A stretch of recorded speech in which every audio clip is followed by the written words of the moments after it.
नमस्कार सभी दोस्तों को। आज हम इतिहास का एक बढ़िया सा टॉपिक स्टार्ट कर रहे हैं जिसका नाम है सभ्यता। सभ्यता इतिहास का एक ऐसा चैप्टर है जिसमें से एक या दो क्वेश्चन हर बार किसी न किसी एग्जाम में आते हैं। तो आज हम सभ्यता में से सभ्यता वाला टॉपिक स्टार्ट करेंगे और इस टॉपिक को अच्छी तरीके से समझने का और समझाने का हम प्रयास करेंगे। देखिए, सभ्यता सभ्यता एक प्रकार से इतिहास का ही भाग है। और इतिहास क्या होता है, इतिहास का मतलब क्या होता है? तो इतिहास किसे कहते हैं? इतिहास का मतलब होता है जहाँ सभ्यता और संस्कृति होती है वहाँ क्या होता है, इतिहास होता है। अगर जैसे कि आपने नाम सुना होगा कालीबंगा है, ठीक है ना। जैसे कि बात नाम सुना होगा आपने आहड़ है, बालाथल है, यहाँ सभी क्या है, यहाँ सभ्यता भी थी और संस्कृति भी थी। तो इतिहास का मतलब होता है, इतिहास किसे कहते हैं? जहाँ सभ्यता और संस्कृति का अध्ययन किया जाता है उसको कहेंगे इतिहास कहते हैं। और इतिहास को तीन भागों में डिवाइड किया गया है। इतिहास के तीन भाग कौन कौन से हैं? पहला है आपका प्राग ऐतिहासिक काल, दूसरा है आद्य ऐतिहासिक काल और उसके बाद है ऐतिहासिक काल। ये तीनों भागों को समय अवधि के आधार पर, जैसे कि कहाँ से पुरातात्विक अवशेष प्राप्त हुए हैं, कहाँ से लिखित साक्ष्य प्राप्त हुए हैं, इस आधार पर इनको तीन भागों में बांटा गया है। अब बात करें हम प्राग ऐतिहासिक काल की बात करें तो प्राग ऐतिहासिक काल में जो पुरातात्विक अवशेष थे, जैसे कि शिलालेख है, ठीक है ना, शिलालेख है, आपके और भी कई साधन होते हैं वो पुरातात्विक अवशेष होते हैं, ठीक है ना, प्रशस्ति वगैरह है। तो प्राग ऐतिहासिक काल से पुरातात्विक अवशेष प्राप्त हुए हैं। बात करें हम आद्य ऐतिहासिक काल की तो आद्य ऐतिहासिक काल से भी पुरातात्विक अवशेष प्राप्त हुए हैं। और बात करें हम ऐतिहासिक काल की तो ऐतिहासिक काल से भी पुरातात्विक अवशेष प्राप्त हुए हैं। अब बात करते हैं लिखित साक्ष्य की। तो लिखित साक्ष्य प्राग ऐतिहासिक काल से प्राप्त नहीं हुए हैं, क्योंकि ये वाला जो काल था वो पाषाण काल भी कहलाता है। जो प्राग ऐतिहासिक काल है उसको हम पाषाण काल भी कहते हैं। तो यहाँ से हमें कोई भी लिखित साक्ष्य प्राप्त नहीं हुए हैं। बात करें हम आद्य ऐतिहासिक काल की तो आद्य ऐतिहासिक काल से लिखित साक्ष्य प्राप्त तो हुए हैं लेकिन उनको आज तक किसी ने पढ़ा नहीं है, अर्थात वो कैसे अपठनीय है। और इसके इस ऐतिहासिक आद्य ऐतिहासिक काल की दो सभ्यताएं आपको सबसे ज्यादा आएंगी, एक तो आपकी सिंधु सभ्यता और एक आपकी वैदिक सभ्यता। इनसे जो लिखित साक्ष्य प्राप्त तो हुए हैं लेकिन इनको आज तक पढ़ा नहीं जा सका है। बात करें हम ऐतिहासिक काल की तो ऐतिहासिक काल से जो लिखित साक्ष्य वो प्राप्त भी हुए हैं और उनको पढ़ा भी जा सकता है।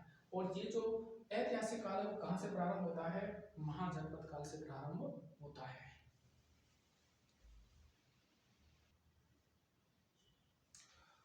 अब देखिए दोस्तों, अभी हमने इससे पहले क्या पढ़ा था, इतिहास के भाग पढ़े थे और उस इतिहास के भाग में हमने सबसे पहले प्राग ऐतिहासिक काल पढ़ा था। और प्राग ऐतिहासिक काल को किसके नाम से जाना जाता था? पाषाण काल के नाम से जाना जाता था। अब पाषाण काल को भी तीन भागों में डिवाइड किया गया है। पाषाण काल के तीन भाग कौन कौन से हैं? एक है पुरापाषाण काल, एक है मध्य पाषाण काल और एक है नवपाषाण काल। पाषाण काल का मतलब होता है कि ऐसा समय जहां पर पत्थरों का सबसे ज्यादा औजार के रूप में इस्तेमाल किया जाता था। अब पुरापाषाण काल को भी तीन भागों में डिवाइड किया गया है, नव पुरापाषाण काल, मध्य पुरापाषाण काल और उच्च पुरापाषाण काल। अब देखिए, जितने भी राजस्थान में चित्रकला का उद्भव होता है, राजस्थान में चित्रकला का उद्भव किस सभ्यता से होता है या कहाँ से इसके चित्रकला के जो साक्ष्य मिलते हैं वो आपके किस काल से संबंधित है? उच्च पुरापाषाण काल से संबंधित है। और यहीं से किसका उद्भव होता है? चित्रकला का उद्भव होता है। और राजस्थान में जो सभ्यता पढ़ेंगे जिससे चित्रकला के बारे में जानकारी प्राप्त होती है वो आप पढ़ेंगे वैराट के बारे में। तो दोस्तों, ये पाषाण काल से संबंधित आपके तीन काल थे और तीनों काल है पुरापाषाण, मध्यपाषाण, नवपाषाण। और पुरापाषाण को भी तीन भागों में, निम्न पुरापाषाण, मध्य पुरापाषाण और उच्च पुरापाषाण। और प्रश्न देखो यहाँ से आता है, कई बार प्रश्न पूछा गया है कि चित्रकला का उद्भव किस काल से माना जाता है? तो चित्रकला का उद्भव किस काल से माना जाता है दोस्तों? उच्च पुरापाषाण काल से माना जाता है।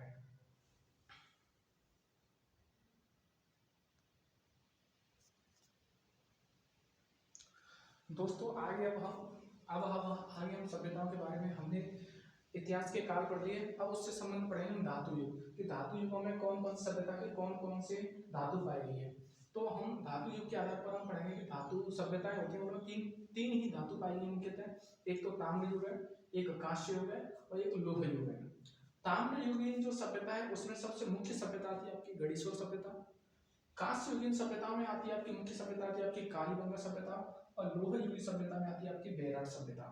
इनके अलावा दो सभ्यता और हैं जिनमें ताम्र पाषाण काल के नाम से भी जाना था, ताम्र पाषाण कालीन सभ्यता। तो वो दो सभ्यता कौन कौन सी, एक तो आपकी आहार है और एक आपकी बालातल है। तो हमने आज सभ्यताओं के बारे में सामान्य जानकारी प्राप्त की, जैसे कि इतिहास के बारे में कि इतिहास कितने प्रकार का होता है। 3 प्रकार का इतिहास पढ़ा हमने, प्राक ऐतिहासिक, आद्य ऐतिहासिक और ऐतिहासिक। उनको हमने 2 आधार पर पढ़ा है, एक तो पढ़ा है पुरातात्विक अवशेष के आधार पर और एक पढ़ा है हमने लिखित साक्ष्य के आधार पर। तो पुरातात्विक अवशेष तो तीनों से प्राप्त हुए थे, लेकिन लिखित साक्ष्य तीनों से प्राप्त तो हुए थे, लेकिन जो प्राक ऐतिहासिक काल था उससे तो प्राप्त हुए ही नहीं है, लेकिन जो आद्य ऐतिहासिक काल था उससे प्राप्त हुई, लेकिन उनको पढ़ा नहीं जा सका, और ऐतिहासिक काल था उससे प्राप्त भी हुए और उनको पढ़ा भी जा सकता है। उसके बाद पाषाण काल को हमने पढ़ा था, उसके बाद हम धातु युग को पढ़ेंगे। धातु युग के आधार पर 3 प्रकार के, ताम्र, कांस्य और लोहा। ताम्र में गणेश्वर, कांस्य में कालीगंगा, लोह में बैराग और ताम्र पाषाण में आहड़ और बालिका।